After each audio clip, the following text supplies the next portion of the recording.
Take your seats, movie fans. The film is about to start. Welcome to Craft Disservices, the show where we look back at the bad films of cinematic history. That is, the movies that critics rejected, but audiences embraced.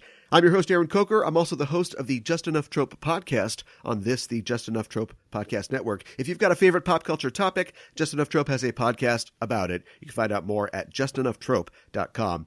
I'm joined once again on this episode by Melissa F. Olson. Melissa is the author of Dead Spots and the Scarlet Bernard series, as well as the Boundary Magic series and the Nightshades series. Her newest novel, Boundary Haunted, will be out in December. Melissa, welcome back to the show.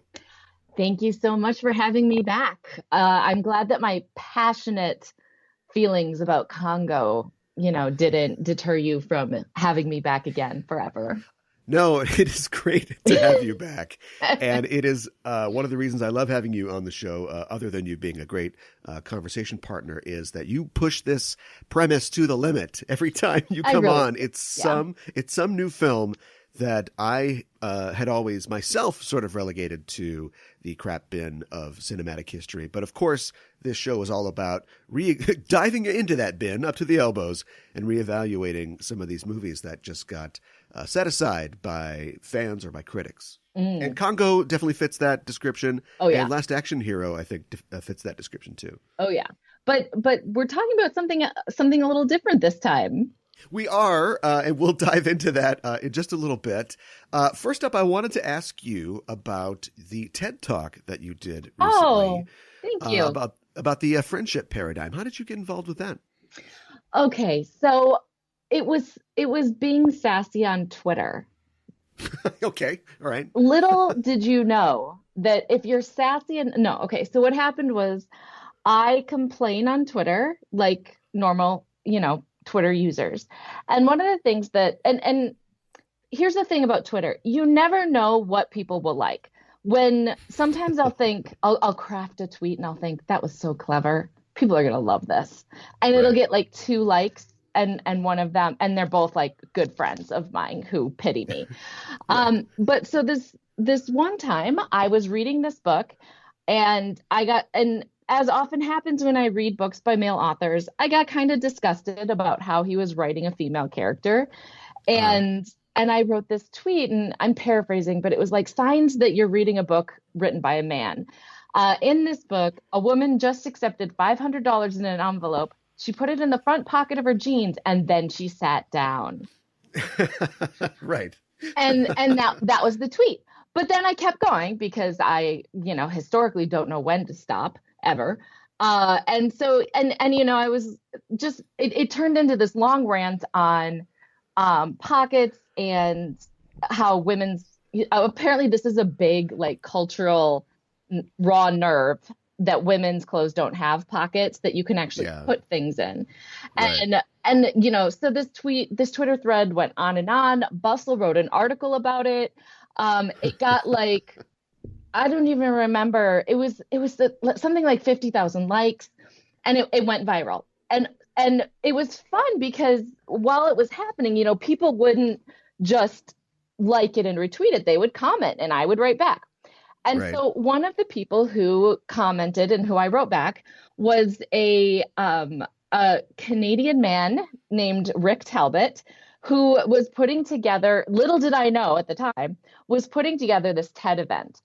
And so he got back to me, he enjoyed the discourse, which is a very elevated word for anything that happens on Twitter. He enjoyed the discourse.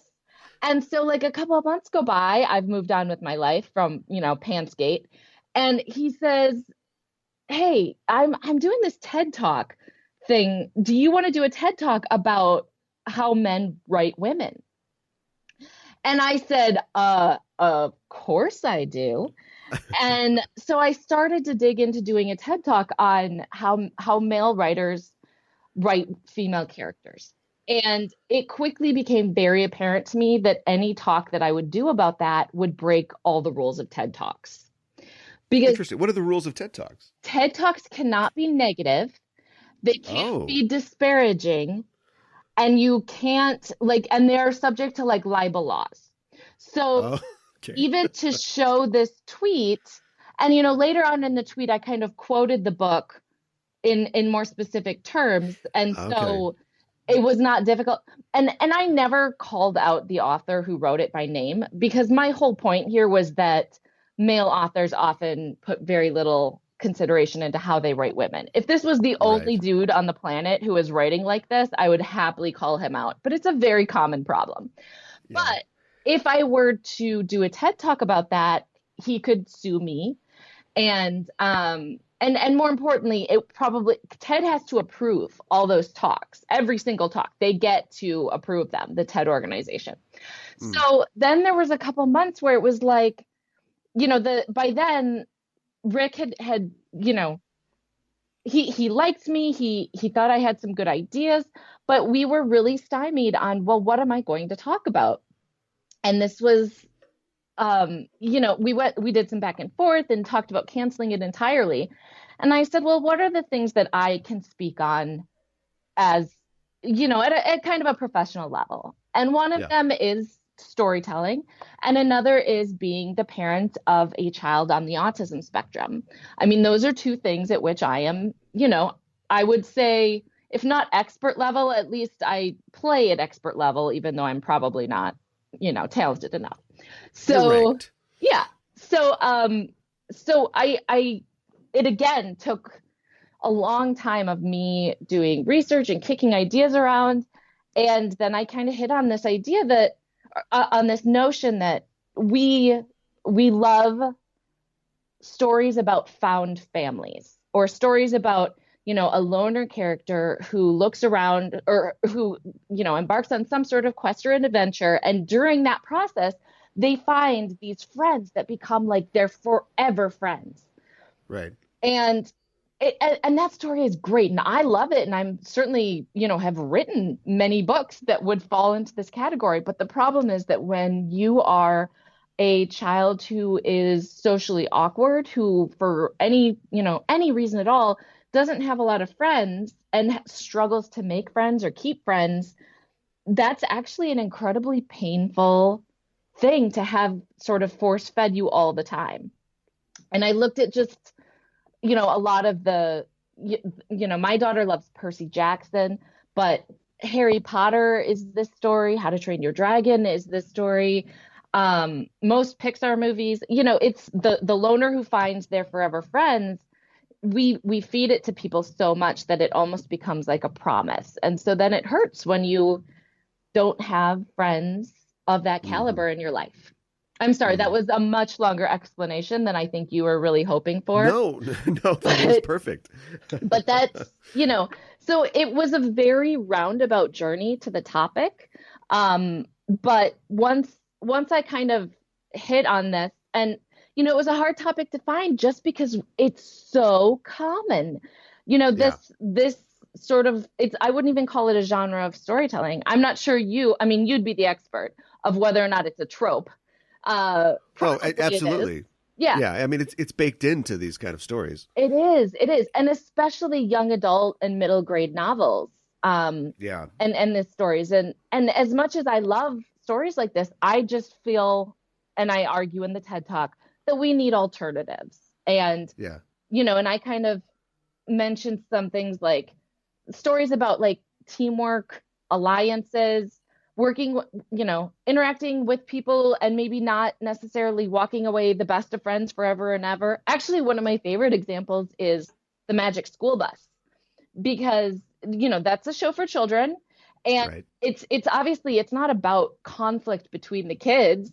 They know each other. Some of them are friends. Some of them are just kind of acquaintances. They all kind of roll their eyes at Arnold. Oh, Arnold. At the same time, they work together to, solve these science quests. Sure. And they team up, and they recognize that it's okay to like kind of be friendly, and maybe not be, friends for life. Right. I think I used the phrase ride or die at least twice in that TED Talk. That's got to be some kind of record. I want to see somebody break down the social politics of Mrs. Frizzle's classroom. I know, right?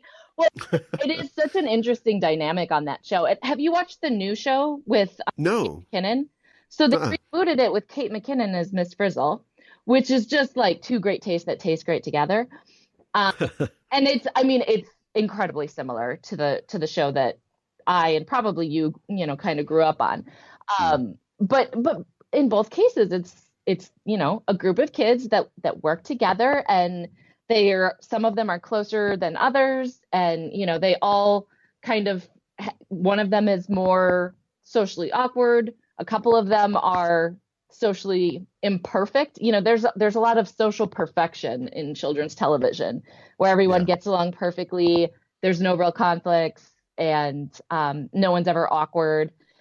So yeah, that's just it's something that I've noticed, and I hope that enough writers will find that show to maybe start thinking of what other kinds of friendships or whatever other kinds of relationships can I create that will help kids like my daughter understand that it's okay if she doesn't have ride or die friends when she's 10 years old. Well, it's a fascinating subject, and it's a very touching talk as well. So people should definitely check it out. I'll leave a link in our show notes to the YouTube link for that. Yeah.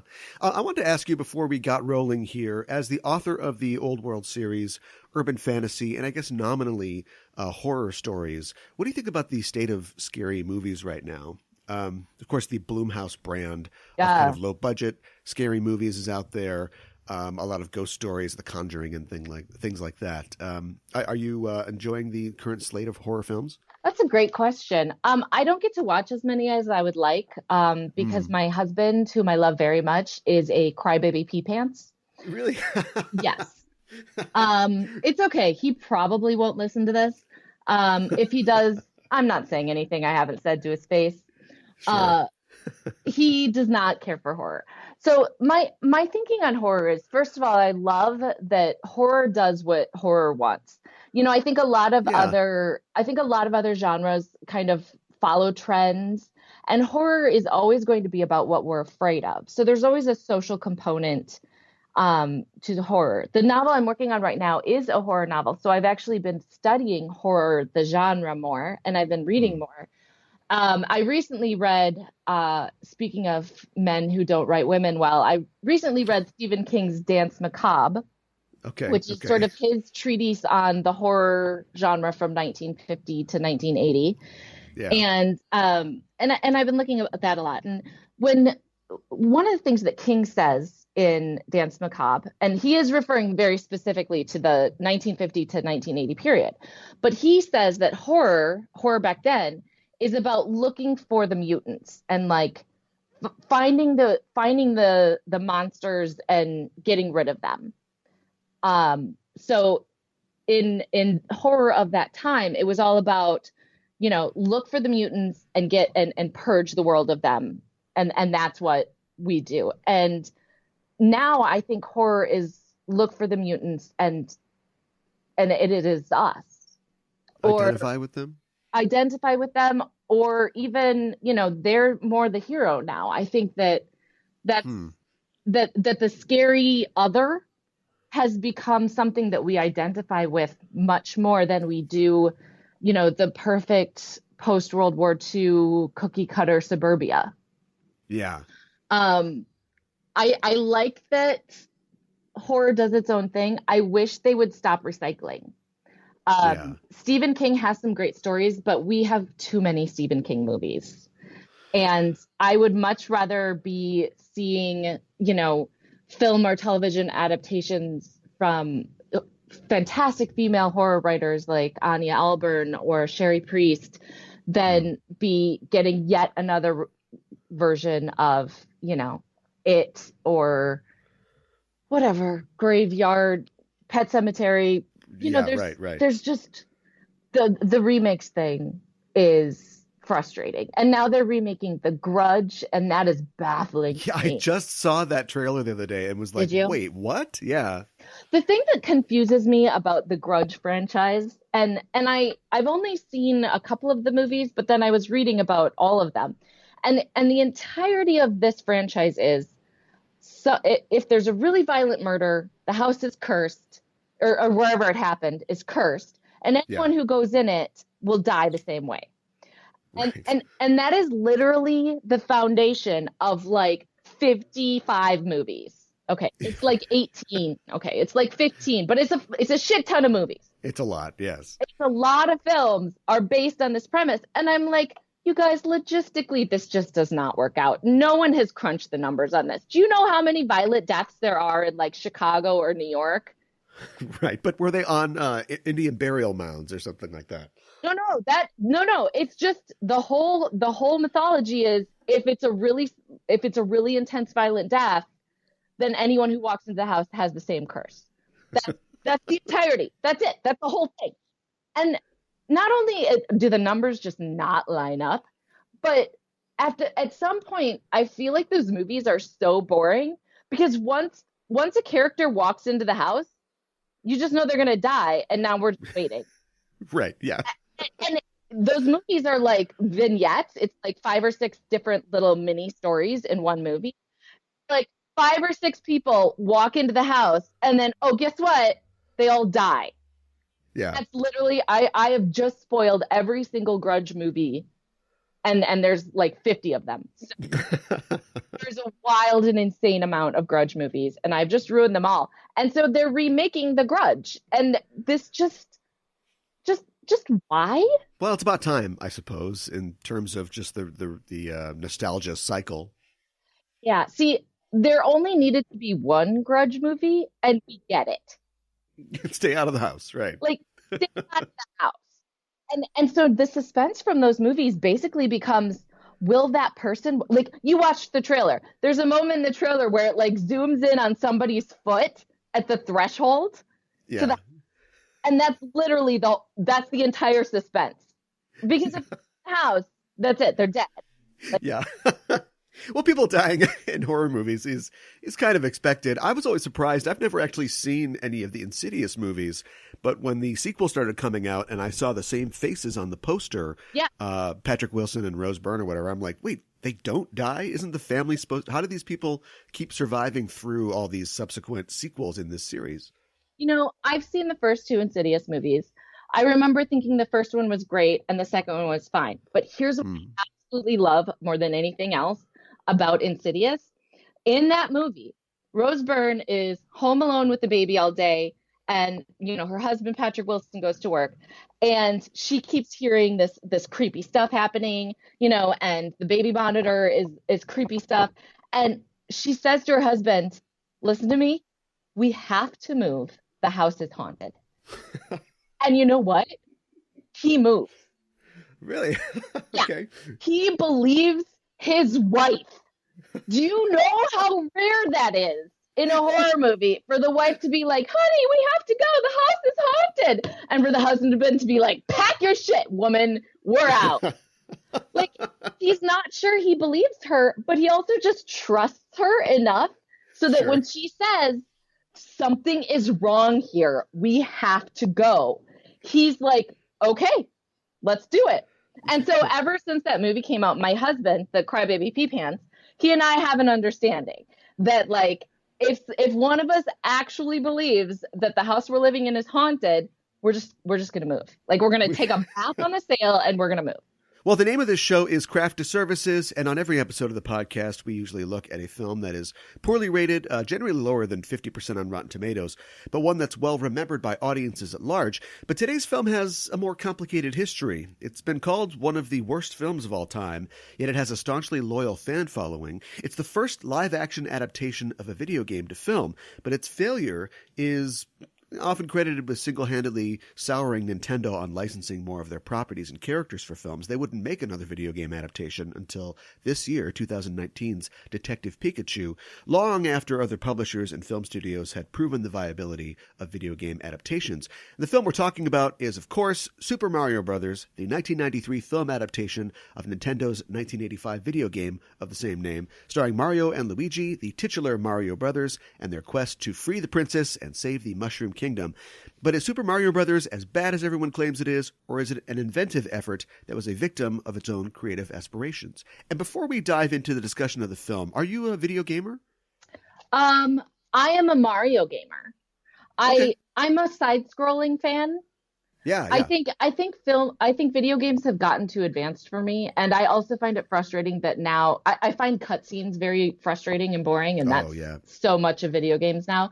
Yeah. But I cut my teeth on Mario. Like I grew up hard on Super Mario Land, the game that this film is specifically inspired by. This film is also, just before I get in the ads, based on the 1990 game Super Mario World as well, I should Oh, right. mention. No, I'm sorry. I'm sorry. I misspoke. It is Super Mario World, which is Where the game. Yoshi is introduced. Yeah, yeah, that's a great game too. Video games and video game movies have proven themselves to be a profitable franchise. Even in the 90s, like the Street Fighter and the Mortal Kombat films are both doing well. The Pokemon movie, Pokemon the first movie, is arguably a video game movie, and it did very well in 99. But they aren't very successful critically. In fact, the first video game adaptation to even break 50% on Rotten Tomatoes was Tomb Raider, which came out in March of 2018 and had a score of 52. And then later in 2018, Rampage came out in April of that year with a score of 51. And the first video game film to even reach freshness, that is, being above 60% on Rotten Tomatoes, was Detective Pikachu, which came out in May of 2019 with a score of 68.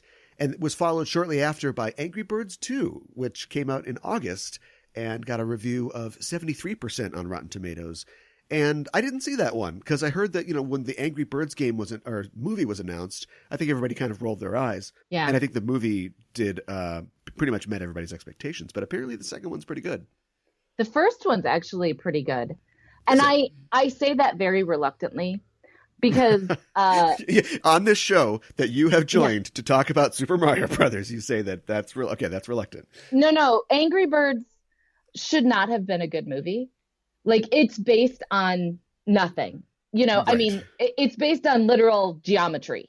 That's what Angry Birds is. So it should not have been a good movie at all. And it's flippin' fantastic. And they just got a great cast. They got some very talented writers. They managed to form a cohesive sort of mythology. It has world building, which is crazy to say. So, I saw it in theaters because I have kids and and my older daughter really liked Angry Birds at the time. So we did go see it. And it was one of those where I expected, to be miserable, as happens often when I go to children's movies with my children.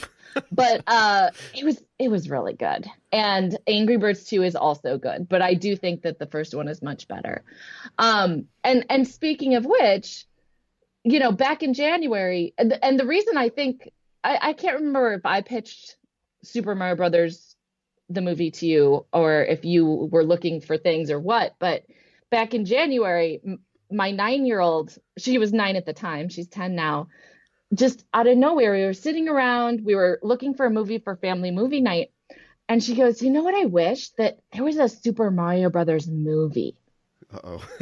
And my husband and I just exchanged this very complicated look. Right. And in that look was the question, because we are not above pretending things do not exist. Like my children, I do not think my children know there's a third Toy Story movie. Okay. And as God is my witness, they will never learn about Jurassic Park 3. No, of course, I mean, within my power. But anyway, so like we could have skated past this moment. We could have just said, yeah, that'd be great someday and changed the topic. But we did the complicated look and his face said, as it so often does, you figure it out, honey. And I said, actually, there is, but it's a bit strange. And so then we went to Amazon, figuring we would rent it and stream it right away. Nope, it was not available. I don't know if it is now, but you can buy the DVD for a whopping $3.99. Right. Yeah. So 2 Amazon Prime days later, we did watch the movie, and I actually live tweeted the watching of this film. Really? That's great. Yeah. And by live tweeting it, I discovered that there is a whole subsection of Twitter that is obsessed with this movie. Oh, yeah, absolutely. Did you find the hashtag? What's the hashtag? The hashtag is trust the fungus. Oh, right. Yes, of course. There is an account that is specific. There's a Twitter account devoted to the movie. The Yeah. hashtag is trust the fungus. And Yeah. and yeah, so I did not know any of this until this fateful day when we watched the film. Yeah, they have a website too at smbmovie.com that I actually drew upon to do a lot of research for this show. So thanks to them. I should say before we get into this that we talk a lot about Rotten Tomatoes on the show, but this podcast is not in the pocket of Big Tomato. We don't endorse Rotten Tomatoes. We just use it as a metric in this case. I should say that, you have to, your love of the movie and my growing love of the movie notwithstanding, you have to interface with the fact that it's critically reviled, as many video game movies are. And dearly departed, or depending on how you feel, just departed film critic Roger Ebert famously said that video games could never be art in a blog post in 2006. His main argument was that the level of interactivity in the narrative of a game meant that a game could never be what he thinks of art as, an unalterable statement by the artist that the viewing public would have to confront and interpret. And, as you'd imagine, he got some letters over that. Thank God Twitter was in its infancy then, RIP his mentions.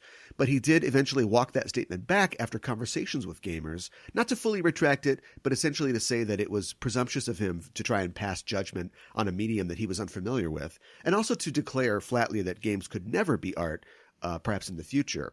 If he had simply said, video game movies will never be good, he might have found less detractors to that statement. Yeah. Why do you think that video game movies are reviled critically, generally? Well, I think it's because most of them are bad. Just straight up, like, technically bad. Yes. And here's why. I think that a lot of video games are built on a very good hook. Woman wakes up in a huge mansion, has no idea who she is, and there's weapons everywhere and zombie monsters trying to kill her. Great hook, Tomb Raider, literally the hook is right there in the name. She raids tombs, great hook. Right. There are so many, but when you play a video game, you're not moving in a straight line story-wise. You don't have beginning, middle, end. You have a great hook, and then you wander around with that within that hook, and you have to encounter dead ends and sort of narrative complications. But video games themselves do not have the classic 3-act structure at all. So I think that a lot of times filmmakers, when they make video game movies, they say, okay, here's this great hook. Now we should probably have lots of really good special effects because, gamers like that kind of thing. Yeah. And we've got to make sure that we include these 5 really great scenes that everybody loves from the game because those are winners. Right. And everybody's going to want to see them. They'll be mad if they don't see them. And this boss, that one boss. Yeah, he should be in it too. Okay, screenwriters, take those things, go put them in your blender, and bring me back a screenplay. Right. And so you have a lot of really crappy, terrible movies with great hooks, Yeah, I've heard video game development described as it's described in terms of the gameplay loop, like finding a 30-second or just a small, time interval loop where you do something as a player. It's very rewarding, and you've got that locked in. And then the rest of the development or the story writing is about disguising the fact that that's all the player is really doing, is just continually doing that pleasing loop. And there's really no way that I can think of to translate that to film unless it is having 4 or 5 action sequences that looked at objectively are very similar, but yet deliver some variation on something that's exciting. The Matrix, for instance, is, a lot of slow motion gunfighting. Yeah.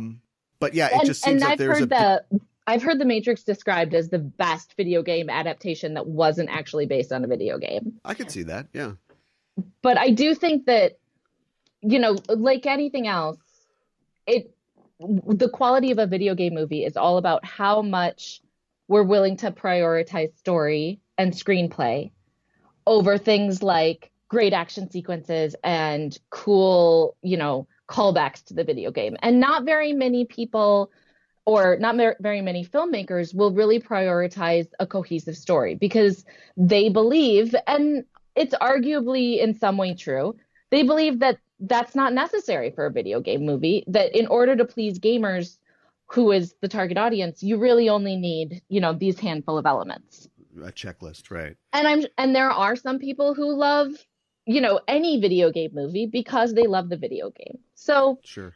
So yeah, I think there's a lot of laziness, but I do not think that laziness is what happened to this film. Interesting. Have you ever been approached about having your work adapted as a game? Not as a game, no.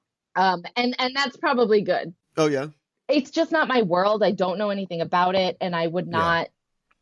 Yeah. It's not something I'm that interested in learning. Mostly because my own personal gaming evolution ended at like the Super Nintendo. Right. Yoshi eating eggs or whatever. Yeah. Yeah. Well, why did you want to talk about Super Mario Brothers today? Because this movie, and I cannot emphasize this enough, is so freaking weird. That is true.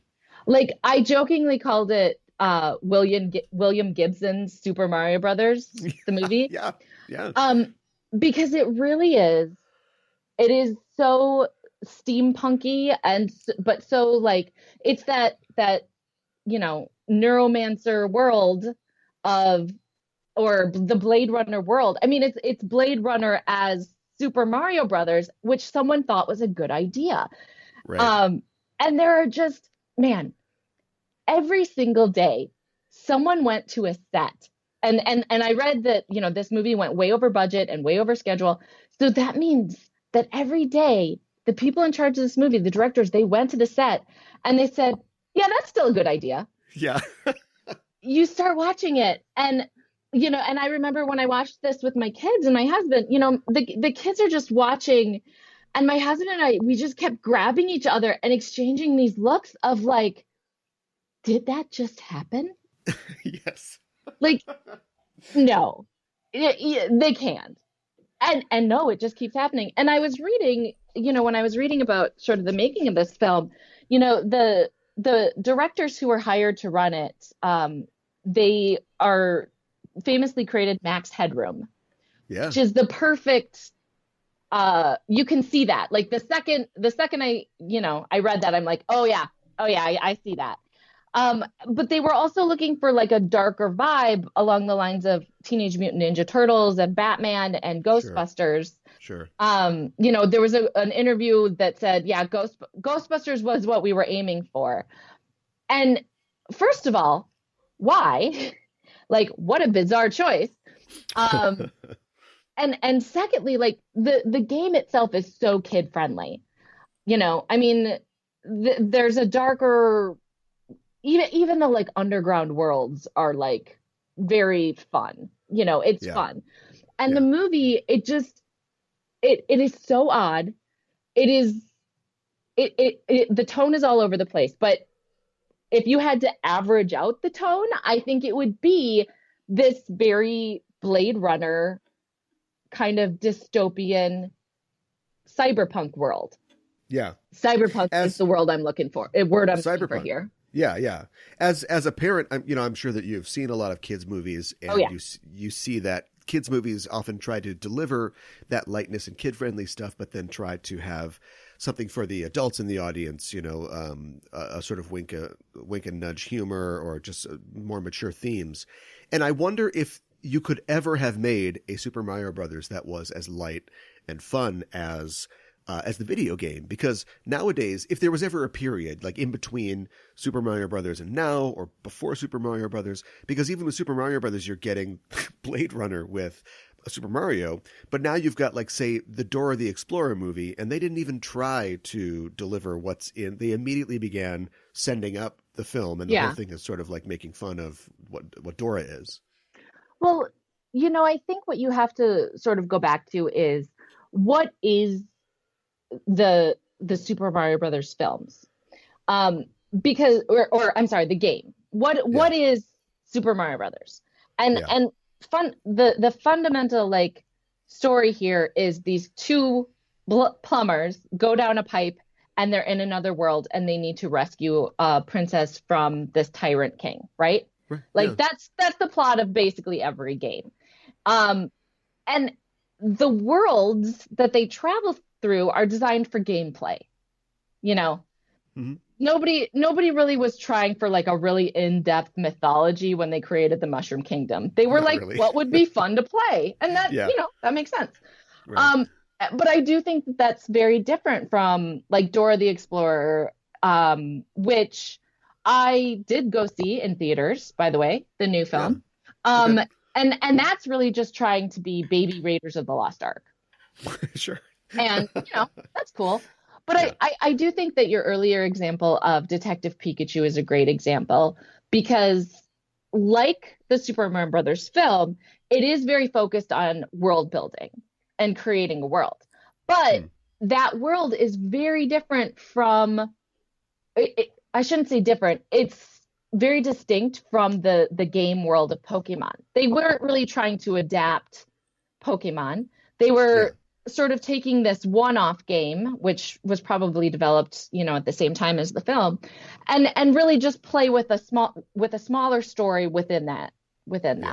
So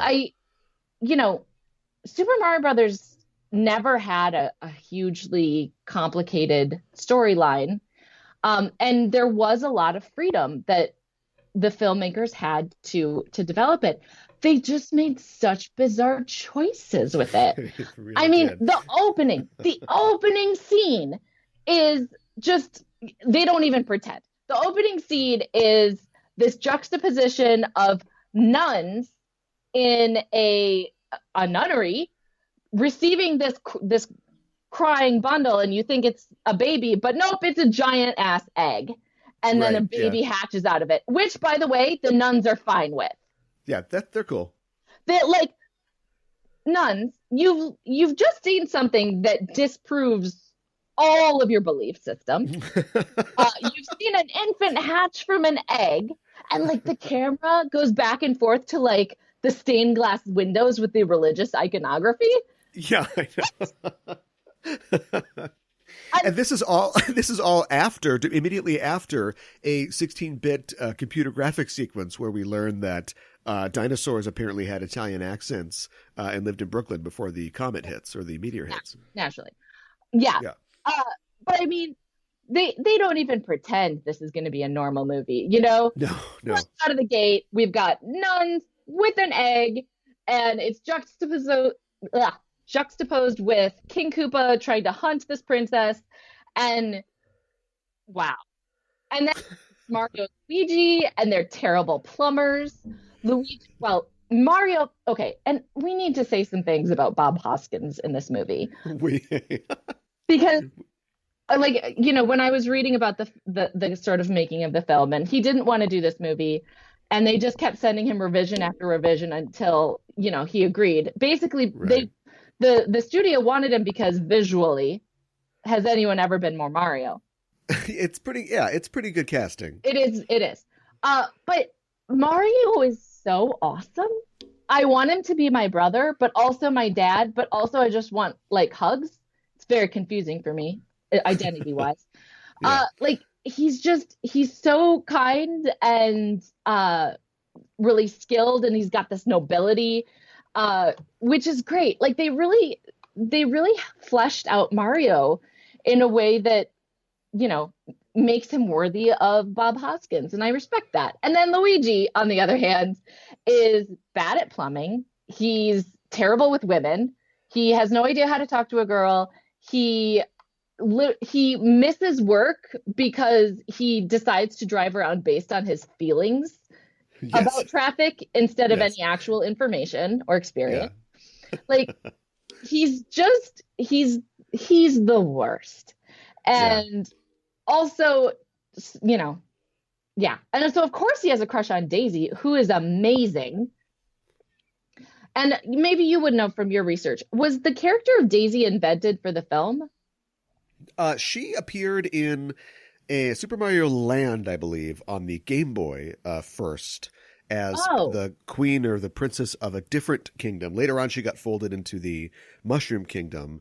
So I think they were just going with, if it's going to be Luigi's love interest and not Mario's, well, let's do Daisy instead of Peach. which is an interesting choice that, Yeah. yeah, because they have to go to Dinosaur Land. Yeah. But, Oh, they do. but yeah, Bob Hoskins is the heart of the film. And then there's Fiona Shaw, who Yes. just Fiona Shaw, the actress, is currently experiencing a bit of a renaissance because of her role on Killing Eve. And then she was also in the second season of Fleabag. Right. So she's been getting a lot of prominence lately. But to me, Fiona Shaw will always be her character from this film, because this was the first time I had ever seen her. And, she plays, would we say I don't know, girlfriend of King Koopa? Yeah. She's almost like a Lady Macbeth, if Lady Macbeth were working against Macbeth instead of with them. Yeah. If he's a gangster, she's sort of his mall or his second in command or something like that. Yeah. But so her character Lena is kind of power mad, but every line she has in this film is perfection. Every delivery is perfection. Like, she seems like she's having the best time making this movie. And I respect that. And apparently she ate real worms, or at least put real worms in her mouth when they do the tequila shot scene at the club, and she's drinking those worms. Method. That's very method. Oh, absolutely. And you hear all the stories about everybody hating it, and Hoskins and Leguizamo are getting drunk and driving around in the van, and you never hear that Fiona Shaw was anything other than totally professional. Yes. So anyway, I'm sorry. Back to your question. You asked why I wanted to talk about this movie. It was honestly this experience of this movie was on regular rotation at my house when I was a kid, and then I probably haven't seen it in at least 15 or 20 years.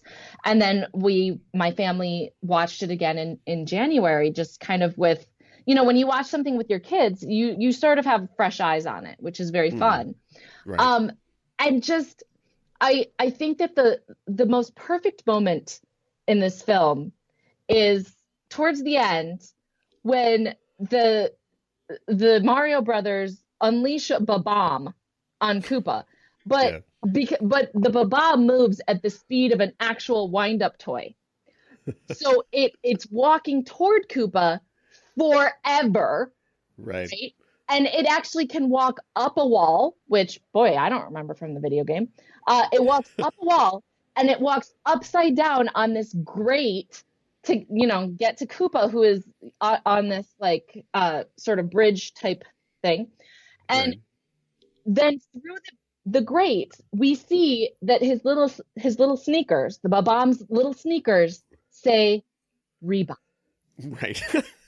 To me, that is the pinnacle of the moment of this entire film, because it is so bizarre and misguided and hilarious and totally and it is like this cyberpunk bizarro nightmare that's incredibly enjoyable to watch. Yeah. I think my favorite scene in the film, or moment of the film, is when they first get to Dino Hatton and they're trying to figure out if this is like some street or some borough they haven't been to before in their own New York.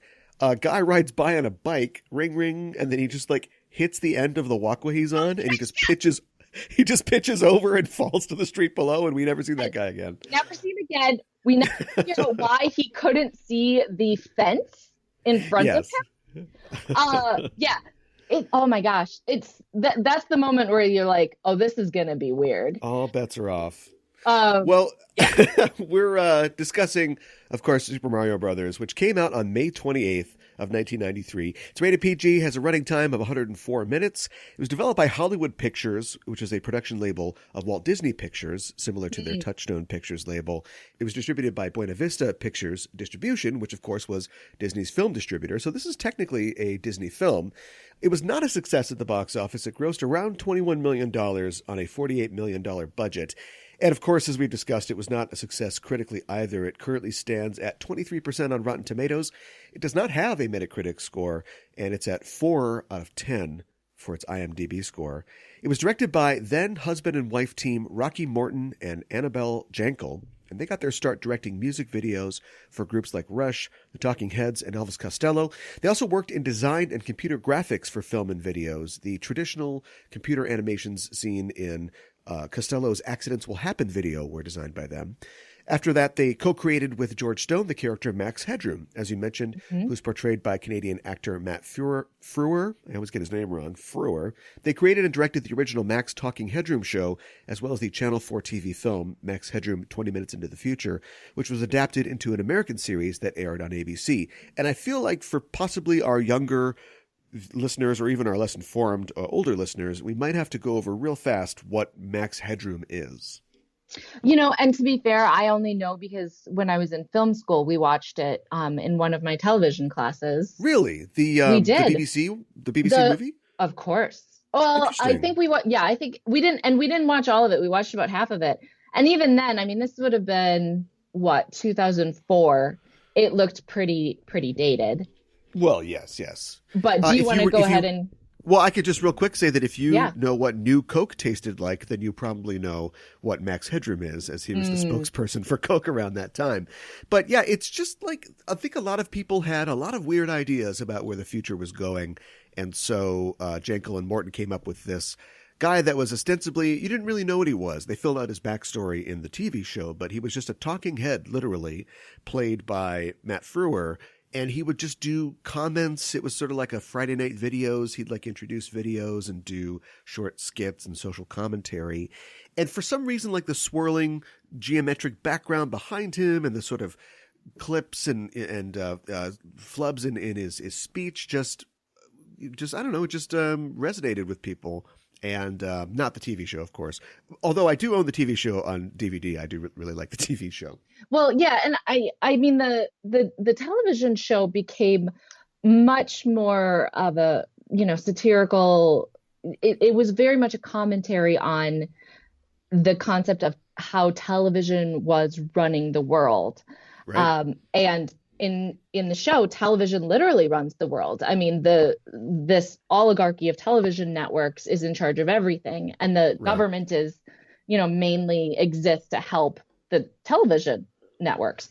And so they, I remember the only real checks of power were these journalists, and so one of them, doesn't he die in the pilot, and he becomes Max Headroom. Yeah, he's a roving journalist who has his own. He's a guerrilla journalist, basically, and he is investigating a story. He hits his head and is brain damaged. But it's a long story, but there is like a secret program or an experiment that's sort of used to clone his personality. He recovers, and then they Max upload Headroom, a copy of his brain. Yeah, right, and then Max into Headroom the computer. sort of becomes a digital version of him. Yeah. Yeah. And so then the title is kind of a joke, because the sign that he sees right before his death, because he hits his head trying to get out of a motorcycle, and he sees this Max Headroom. Yeah. For maximum headroom, And so anyway, that becomes his which name. is weird because, when they developed the character, he was just introducing videos. Like, did they backform that, or did the name originally come from they were just getting in their car in a parking garage and went, Max Headroom? We could go down quite the rabbit hole on Max Headroom. But it was part of the sort of cyberpunk, this exploration of the future. And it's sort of hard for modern viewers to understand, but at this time, the 80s and early 90s, there was no real internet. So the concept of the future, and especially like a future dystopia, was, well, I shouldn't say there was no internet, but it wasn't what it is now. So they really saw like Blade Runner and Max Headroom, and the threats were from robots and androids and not being able to tell the difference, and television and evil TV and predatory networks. Capitalism. Yeah, right. Yes. Right. So it is about technology used in the service of dystopia, but pre-internet being what it is. So, now these ideas seem sort of quaint that, oh, you were afraid of TV networks? Yeah. Yeah, I think we lost When's that the war. last time Yeah. you watched a TV network on Well, a that's TV? true. That's true. Yeah. Now the internet and streaming and cell phones and it's all that. But back then, this was, the future. And so a choice was made somewhere along the line to take the Mario brothers and put them in one of these dystopian cyberpunk dimensions. Yes. And Which is a interesting decision to be certain. That decision was made by producers Jake Eberts and Roland Joffe. Jake Eberts was a producer that worked on films like The Howling, Chariots of Fire, Gandhi, The Killing Fields, and more. And Roland Joffe was a producer and an Academy Award nominated director. He directed The Killing Fields and The Mission, two really great movies. And they had this company called Leitmotiv, and they basically pitched to the president of Nintendo of America that we can do this film based on Mario. They presented him with like a draft script, and he said, that sounds cool. Then Joffe flew to Japan to talk to the president of Nintendo and basically made a deal for $2 million to get the rights to use the character of Mario in a film, although Nintendo would retain the merchandising rights. And I think the argument was that why should we give our very successful video game character to a small or a small production company? And I think the argument was that you'll have more control because you'll be dealing directly with us, even though, we are a subset of Disney. And like the film was, Nintendo's never really commented on the film, its success or failure. I think it's interesting to note that the creator of the character of Mario, Shigeru Miyamoto, said that if you know anything about him, he's that guy that like he's an older Japanese man who's always smiling on stage at an E3. He said that it was a very fun project and they put a lot of effort into it. And it wasn't a critique, but he was just offering his opinion. He thinks that the movie tried to get too close to what the video games were. He thought that they should let it out a little more. And I'm wondering if we watched the same movie, because that's exactly what they did. Like, they really did make it their own. But what I took to mean is there are so many sequences in the movie that kind of distract from the story because they become all about a woo ride. So, like, remember when they're driving the car and out into the, like, I don't know, slime deserts? Yes. And it goes on forever. Or towards the end, there's this whole extensive scene where they're riding mattresses in an elaborate pipe system, which P.S. looks so fun. Yes. And I would do it so fast. And so those scenes are very fun, but they don't really have anything to do with the story. It's more like a lot of video game adaptations where they try to make you feel as though, like, do you remember when the Doom video game movie came out? Yes, and yes. They actually shot some of it in like first person, like where you are the camera, and in order to hopefully make you feel more like the Doom video game. So like to me, I think that's maybe what he was referring to, is these scenes where, it kind of stops the whole story to take us on this, extended slide scene. Now we're doing a video game moment, right? Yes, exactly. Interesting. That's how because I read his comments too, and I kind of saw it that way. But I mean, man, dude, there is a lot more to comment on in this movie besides those scenes. Like they really, the fungus. Yes. And they turned it into, our king has been devolved into a fungus that's growing everywhere and also gives you presents.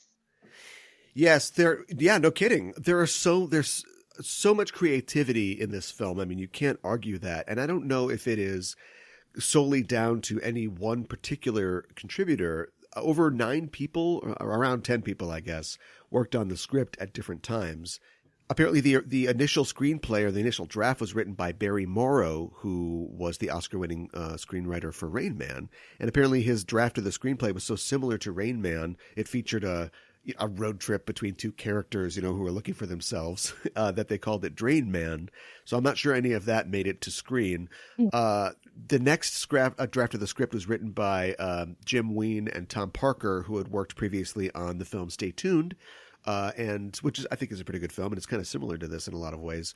And Major League 2 and the Flintstones, and so that's kind of more, I think, in the lane of what you'd expect from something like this, satirizing fairy tale or video game cliches. And they reported they were influenced by the Princess Bride film. So we've got Princess Bride, we've got Rain Man, we've got all these different things that have nothing to do with what you'd expect Mario Brothers to be about. Yeah. And none of those have to do with this incredibly simple story of these two brothers falling. Right. Dick Clement and Ian LaFrenice were also working on the script, and they brought a more mature tone to it. They were apparently going for Mad Max-like undertones, which I think are still present in the film, especially in the radioactive desert scenes that you mentioned. And apparently that was a script that convinced most of the principals to sign on for the film. The script that they showed to Bob Hoskins, for instance, and so it made him say yes. But other than that, it's hard to know how it actually boiled down, because I haven't even mentioned the credited screenwriters on the film yet. None of those guys got the credit. The credit is Parker Bennett, Terry Runte, and additional work by Ed Solomon. And Bennett and Runte, this is pretty much their last screenwriting credit. They had previously wrote the 1991 Ethan Hawke movie Mystery Date, and that's about it. And then Ed Solomon, people would probably know, he got to start co-writing Bill and Ted's Excellent Adventure with frequent writing partner Chris Matheson, and he'd go on to write or revise films such as Bill and Ted's Bogus Journey, Men in Black, X-Men, Charlie's Angels, Now You See Me, and of course he's has written the upcoming Bill and Ted Face the Music with partner Matheson. So he's more of a script doctor in this case. But yeah, it's hard. And then, of course, you hear, I've read a story about how once they started shooting, or right before they began shooting, the studio came back and went, I don't know, guys, I think this has to be a little more light. This is like a kid's game. You've got this whole Mad Max thing going on. And so over the course of starting filming and then all through shooting, they are continually rewriting, like daily, to the point where Hoskins and Dennis Hopper, who somehow we haven't mentioned yet, didn't even bother to learn their lines. They called the script the Rainbow Script because of all the different pages with the rewrites. So, yeah, I mean, it's hard to know. It's no one person's vision in a very pointed way.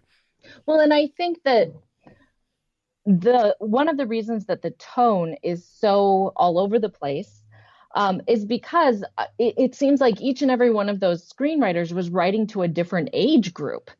You know, you have the screenwriters who are clearly hoping to make money off of the adults who buy the tickets and who loved Blade Runner. And then you have the sort of draft that's aiming at those 8-year-olds and has these extensive whooshing sequences where we're doing something like a video game. And then you have this romantic subplot and the sort of the comedic elements. I mean, we got to talk about Iggy and Spike. Fisher Stevens playing Iggy, who in the game was, I believe, one of Koopa's actual children, but in the film, I think they're cousins. Yeah. And these are the dumbest yes men. Yes. I don't know if you could even call them yes men, because they're more like yes infants. And they have such an interesting arc, too, because they go from being dummies to getting really smart, and then suddenly they're all Viva la Revolution. And yet they're kind of smart dummies. They never have street smarts. They just get intellectual. So these two, they're almost, I don't want to quite say a Greek chorus, because they're not usually commenting on the action, but the two of them, in every scene they're in, they keep this running dialogue going. That's just like this patter, and it's very funny. Yeah. And it's also very sort of charming and hilarious. I mean, they talk about when they're talking about kidnapping the right princess, and they no, that's got to be her. She's got 2 arms, 2 legs, a head. That's her. And it's like, how did they actually manage to find Princess Daisy? Like, how did they not take thousands of women from people? Right. Just clear it out in Manhattan, before they got to Daisy. That's a pretty good odds for them. But yeah, they're so very funny, and yet they almost steal a lot of the scenes that they're in. Yeah.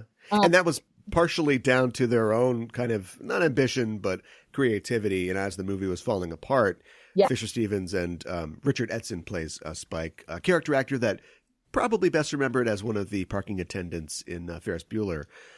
They just started sort of riffing on their own, and they would just sort of come up with things and angles for their characters. And they ended up shooting an entire scene that was cut where they get drunk in a bar and do like a Koopa rap, which is very critical of Koopa. And they just sort of wrote all that just in the downtime on the set by themselves. A set which I should mention was a decommissioned concrete plant in North Carolina. And I think we were talking about like the creativity, but also how do you shoot for weeks and weeks, and how do you go so over budget and time on a movie? And I think it's partially because this facility had been used to shoot other films like Ninja Turtles and Terminator 2, but they basically converted it to that street that you see in the Dino Hatton sequences. And then there were other sub rooms and side parts of the factory where they had a effects lab set up and like a makeup lab set up. And so I think it's that kind of thing where you go in unprepared for something, but you have all these tools, and then you end up staying there for 16-hour days. And hey, we developed a new thing, or hey, now I can make Yoshi do this. Let's like write a scene for that, and just sort of get locked into this place.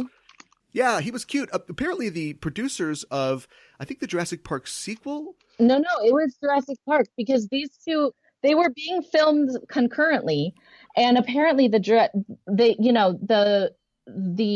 Super Mario producers knew that they had more sophisticated dino technology over at Jurassic Park, so they intentionally made the dinosaur stuff kind of cartoonish and fun.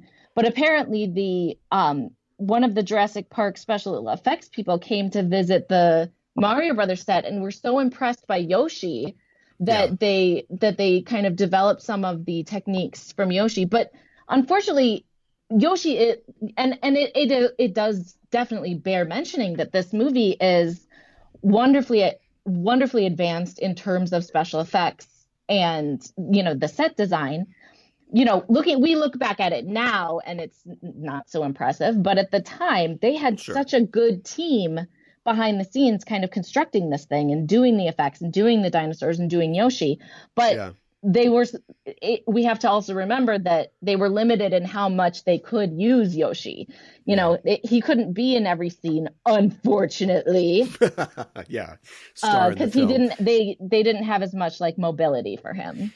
They got the production designer from Blade Runner. David Snyder was the designer on this film. So they were clearly going, for a certain effect. Oh yeah. And, I've been on the show twice before to discuss Congo and also to discuss Last Action Hero. Yeah. And one of the things that I think you do a great job with on this show is sort of asking, is this movie cheesy badness or is it ahead of its time? Yeah. And looking back, Congo is just cheesy badness. It's in a very enjoyable way, in a very hilarious sci-fi movie of the week kind of way. It is just cheesy and craptacular. And I've said it before, and I still believe that Last Action Hero was a film that was very ahead of its time. It satirizes a period in film that was not yet over. So people weren't inclined to like it because they were still enjoying the films that it makes fun of. Right. And so you watch Last Action Hero now and you're like, dang, this was ahead of its time. And what's interesting to me about Super Mario Brothers is it really splits the difference. In so many ways, it is ahead of its time, particularly in terms of the technology and the creativity, and in choosing to add these creative elements to a video game storyline. But at the same time, it is so cheesy and it is so weird and just this melding of elements that do not belong together. Yes. So it really is kind of the on the line in between Congo and Last Action Hero. You've helped me realize something too, which is, both of the movies that you mentioned that you were on the show to talk about before. And I think a lot of the other films on this show, the production design on a lot of those movies is very well done. It's very detailed. They clearly worked very hard on it. And I don't know if it's a question of getting lost in the details or maybe trying to oversell something to an audience that doesn't necessarily want it. But, Last Action Hero, I think, is meticulously designed in what they're trying to ape. And there's a lot going on in Congo too. Somebody had to bake that sesame cake. So yeah, I mean, you seem to, you're always bringing me these films that were like these broad, expansive imaginings that like just didn't find their audience. Well, and I think with both Congo and with Super Mario Brothers, there's the expression that it's greater than the sum of its parts. These are films where the parts are much greater than the sum. You have very talented actors. You have very talented behind the scenes people. The soundtrack for Super Mario Brothers is fantastic. It is.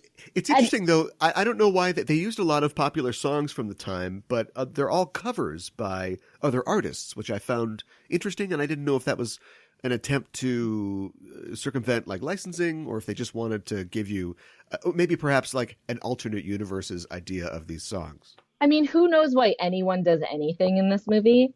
but what I mean is, I think that they are interesting bad movies because they have so many great elements that should have made a cohesive whole, and for some reason, somewhere along the line, just completely did not gel. Yeah.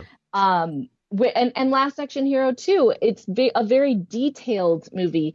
You have all these little elements that are better than they strictly needed to be in terms of just background dialogue and the set design and the costumes that the women wear in the police office when Jack Slater visits. You had people who cared about making a good movie, and yet you ended up with something so very strange. Yeah. I think critics would agree with you or with us on that note. There's an interesting phenomenon in the reviews of this film from the time. They were bad at the time, but often on review aggregate sites on the internet like Rotten Tomatoes, those scores slowly creep up as later internet reviewers are added to that consensus, people who are more open to genre picks or grew up watching the film.